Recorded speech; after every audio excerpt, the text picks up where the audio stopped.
আজকে সকাল সকাল ঘুম থেকে উঠেই চলে গেছিলাম মিয়ামরে কেক আনার জন্য, কজ আজ ছিল ভাইয়ার বার্থডে।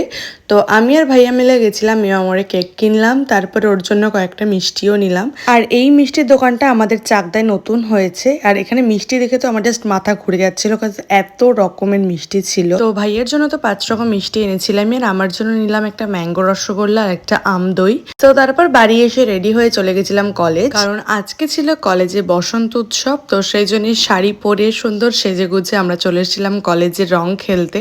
আর এখানে লাইভ প্রোগ্রাম হচ্ছিল, আর সবাই তো প্রচুর নাচানাচি করছিল।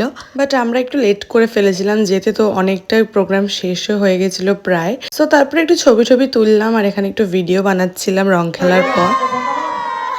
বেশিক্ষণ থাকতে না পারলেও আমরা প্রচুর মজা করেছি। আর তারপর চলে আসলাম বাড়ি, আর বাড়ি আসার সময় ভাইয়ার জন্য একটা চকলেট নিয়ে আসলাম। তারপরে করলাম লাঞ্চ, আর আজকে ভাইয়াদের বাড়ি ইনভিটেশন ছিল ডাল, মাছ, মাংস, আর তারপর খেলাম একটু পায়েস। দেন গেছিলাম পড়াতে, দেন বাড়ি এসে প্রসাদটা খেলাম। আজকে যেহেতু পূর্ণিমা লেগে গেছে, তো মা পুজো দিয়েছে ঘরে। তারপর ভাইয়া এখানে কেক কাটলো, আর আজকে ডিনারে ছিল চিকেন বিরিয়ানি। সো এইভাবেই কাটলো আজকের দিনটা। ভিডিওটা ভালো লাগলে please like and subscribe. By.